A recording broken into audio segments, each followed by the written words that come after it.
वीर राजपूत रानी दुर्गावती, जिसने अकबर की सेना को 3 बार युद्ध में हराया। भारत के इतिहास में राजपूतों का एक अलग ही इतिहास रहा है, जिनके शौर्य का लोहा पूरा भारतवर्ष मानता है। राजपूत अपनी मातृभूमि के लिए जान देने को तत्पर रहते थे। इन्हीं राजपूतों में से एक ऐसी रानी भी हुई थी जिसके आने से मुगल तक कांप गए थे। वैसे राजपूतों में महिलाओं को महल से बाहर आने की अनुमति नहीं होती थी, लेकिन रानी दुर्गावती ने राजपूतों की इस प्रथा को तोड़ते हुए बहादुरी के साथ रणभूमि में युद्ध किया। अन्य राजपूतों की तरह रानी दुर्गावती ने भी दुश्मन के सामने कभी घुटने नहीं टेके। रानी दुर्गावती न केवल एक वीर योद्धा बल्कि एक कुशल शासक भी थी, जिसने अपने शासनकाल में विश्व प्रसिद्ध इमारतों खजुराहो और कलिंजर का किला बनवाया था। अगर हम भारत की महान और वीर औरतों की बात करें तो रानी लक्ष्मीबाई की तरह रानी दुर्गावती का नाम भी स्वर्ण अक्षरों में राजपुताना में लिखा जाता है। आइए आज हम आपको उसी वीरांगना राजपूत रानी दुर्गावती के जीवन से रूबरू करवाते हैं। रानी दुर्गावती का प्रारंभिक जीवन। रानी दुर्गावती का जन्म 5 अक्टूबर 1524 ईस्वी को एक ऐतिहासिक राजपुताना परिवार में हुआ था। रानी दुर्गावती के पिता चंदेल राजपूत शासक राजा सालबान और मां का नाम माहोबा था। 1542 में दुर्गावती का विवाह गौंड साम्राज्य के संग्राम शाह के बड़े बेटे दलपत शाह के साथ करवा दिया गया। इस विवाह के कारण ये 2 वंश एक साथ हो गए थे। चंदेल और गौंड के सामूहिक आक्रमण की बदौलत शेरशाह सूरी के खिलाफ धावा बोला गया था, जिसमें शेरशाह सूरी की मौत हो गई थी। 1545 में दुर्गावती ने एक बालक वीर नारायण को जन्म दिया था। बालक के जन्म के 5 साल बाद ही दलपत शाह की मौत हो गई थी, जिससे सिंहासन रिक्त हो गया था और बालक शिशु नारायण अभी गद्दी संभालने को सक्षम नहीं था। दलपत शाह के विरोधी एक योग्य उम्मीदवार की तलाश कर रहे थे। तभी रानी दुर्गावती ने राजपाट खुद के हाथों में ले लिया और खुद को गौंड साम्राज्य की महारानी घोषित कर दिया। गौंड साम्राज्य का कार्यभार अपने हाथों में आते ही उसने सबसे पहले अपने राजधानी सिंगुरगढ़ से चौरागढ़ कर दी, क्योंकि नई राजधानी सतपुड़ा पहाड़ी पर होने की वजह से पहले से ज्यादा सुरक्षित थी। रानी दुर्गावती एक वीरांगना के रूप में। रानी दुर्गावती ने अपने पहले ही युद्ध में भारतवर्ष में अपना नाम रोशन कर लिया था। शेरशाह की मौत के बाद सूरत खान ने उसका कार्यभार संभाला, जो उस समय मालवा गणराज्य पर शासन कर रहा था। सूरत खान के बाद उसके पुत्र बाज बहादुर ने कमान अपने हाथ में ले ली, जो रानी रूपमती से प्रेम के लिए प्रसिद्ध हुआ था। सिंहासन पर बैठते ही बाज बहादुर को एक महिला शासक को हराना बहुत आसान लग रहा था, इसलिए उसने रानी दुर्गावती के गौंड साम्राज्य पर धावा बोल दिया। बाज बहादुर की रानी दुर्गावती को कमजोर समझने की भूल के कारण उसे भारी हार का सामना करना पड़ा और उसके कई सैनिक घायल हो गए थे। बाज बहादुर के खिलाफ इस जंग में जीत के कारण अड़ोस पड़ोस के राज्यों में रानी दुर्गावती का डंका बज गया था।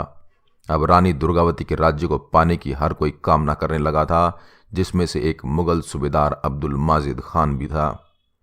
ख्वाजा अब्दुल माजिद खान कारा मणिकपुर का शासक था, जो रानी का नजदीकी साम्राज्य था।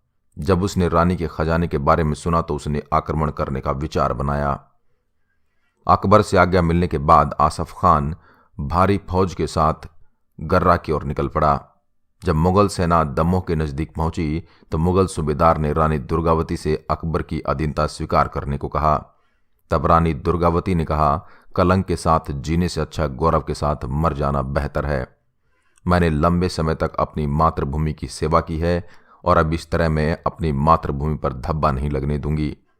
अब युद्ध के अलावा कोई उपाय नहीं।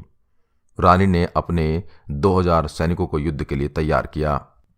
रानी दुर्गावती के सलाहकारों ने रानी को किसी सुरक्षित स्थान पर छिपने को कहा, जब तक कि उसकी सारी सेना एकत्रित नहीं हो जाती।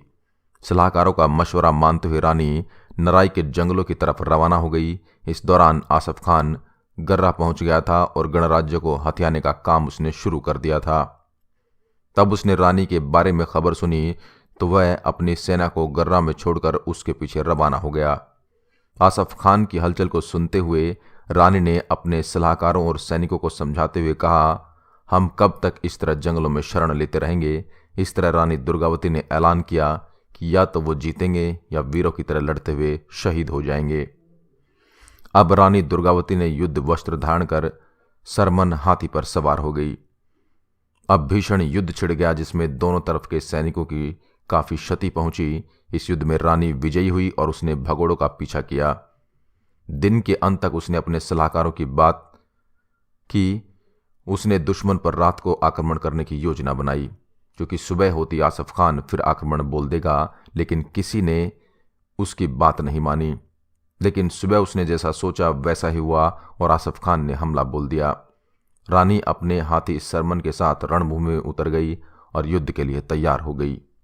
3 बार उसने अकबर की सेना को धूल चटाकर हरा दिया था, लेकिन इस युद्ध में उनका पुत्र राजा वीर बुरी तरह घायल हो गया था और मुगलों के साथ वीरता से लड़ रहा था। जब रानी ने यह खबर सुनी तो उसने तुरंत अपने भरोसेमंद आदमियों के साथ अपने पुत्र को सुरक्षित स्थान पर ले जाने को कहा, लेकिन इस प्रक्रिया में कई राजा और सैनिक वीर के साथ चले गए थे। अब भी रानी बहादुर के साथ लड़ रही थी, तभी अचानक एक तीर रानी दुर्गावती की गर्दन की एक तरफ घुस गया। रानी दुर्गावती ने बहादुर के साथ वो तीर निकाल दिया, लेकिन उस जगह पर भारी घाव बन गया था। इस तरह एक और तीर उनकी गर्दन के अंदर घुस गया, जिसको भी रानी दुर्गावती ने बाहर निकाल दिया, लेकिन वो बेहोश हो गई। जब उसे होश आया तो पता चला कि उनकी सेना युद्ध हार चुकी है। उसने महावत से कहा कि मैंने हमेशा से तुम्हारा विश्वास किया है और हर बार की तरह आज भी हार के मौके पर तुम मुझे दुश्मनों के हाथ मत लगने दो और वफादार सेवक की तरह इस तेज छुरे से मेरा खात्मा कर दो। महावत ने मना करते हुए कहा, मैं कैसे अपने हाथों को अपनी मौत के लिए उपयोग कर सकता हूं?